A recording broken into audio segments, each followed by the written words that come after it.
COVID-19 కు సంబంధించిన కొత్త వేరియంట్ XEC రూపంలో భయపెడుతోంది. ఇప్పటికే యూరోప్లో విస్తరిస్తుందని వైద్య నిపుణులు హెచ్చరిస్తున్నారు. ఈ ఏడాది జూన్లో ఈ XEC వేరియంట్ను తొలిసారి యూరోప్లో గుర్తించారని తెలిపారు.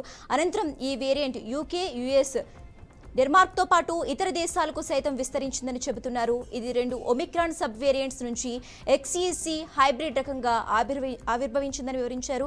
శీతాకాలంలో ఈ వైరస్ వ్యాప్తి చెందే అవకాశాలు పుష్కలంగా ఉన్నాయన్నారు. ఈ నేపథ్యంలో దీనిని ఎదుర్కొనేందుకు వ్యాక్సిన్ లేదా బూస్టర్ డోస్ తీసుకోవాలని వైద్య నిపుణులు సూచించారు.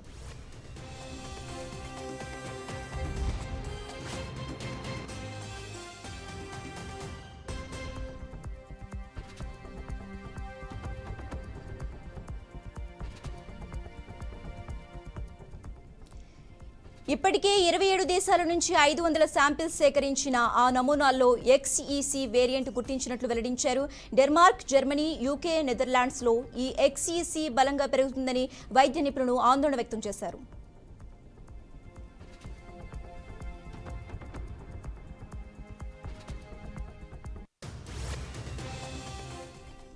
జ్వరం, గొంతుమంట, దగ్గు, వాసన తెలియకపోవటం, ఆకలి లేకపోవటం వంటి నొప్పులు ద్వారా కొత్త రకం కోవిడ్ XEC లక్షణాలను గుర్తించవచ్చన్నారు. పరిశుభ్రతను పాటించకపోవడంతో పాటు స్వచ్ఛమైన గాలిని పీల్చే విధంగా చర్యలు తీసుకోవాలని ప్రజలకు US centres for disease control and prevention సూచించింది.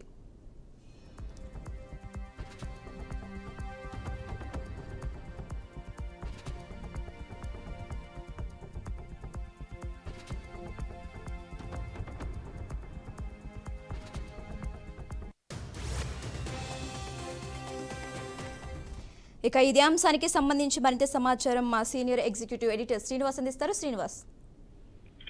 శశిరేఖ, కోవిడ్ మహమ్మారి ప్రపంచాన్ని ఎంత కలవర పెట్టిందో మనందరికీ తెలుసు. అయితే ఇక్కడ ఒక విషయాన్ని గమనించాలి. 2 ఒమిక్రాన్ సబ్ వేరియంట్స్ నుంచి మాత్రమే XEC హైబ్రిడ్ అనేటువంటిది ఉద్భవించింది.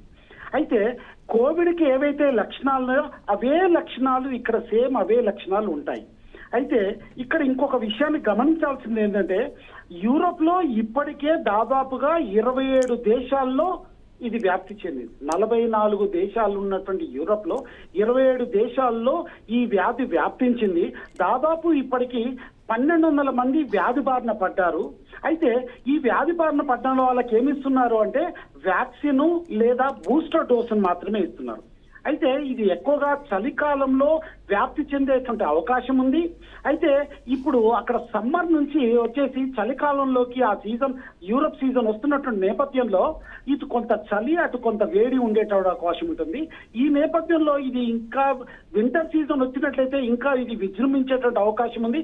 అక్కడే కాదు, దాదాపు ప్రపంచ వ్యాప్తంగా ఇది మరి వ్యాప్తి చెందేటువంటి అవకాశం ఎంత మాత్రం లేకపోలేదు. అందుకే భారతదేశం కూడా దాని పట్ల అప్రమత్తతను వివరించి వరల్డ్ హెల్త్ ఆర్గనైజేషన్ ఇచ్చినటువంటి ఆదేశాల ప్రకారం మన భారతదేశం కూడా దీని పట్ల అప్రమత్తతను ప్రకటిస్తూ జాగ్రత్తలు తీసుకోవాలని ఆల్రెడీ అన్ని రాష్ట్రాలకు కూడా ఆదేశాలు పంపడం జరిగింది.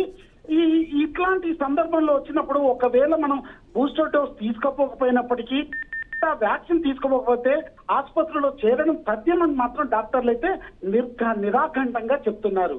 Sasirekha. Okay, right. Thanks for update Srinivas.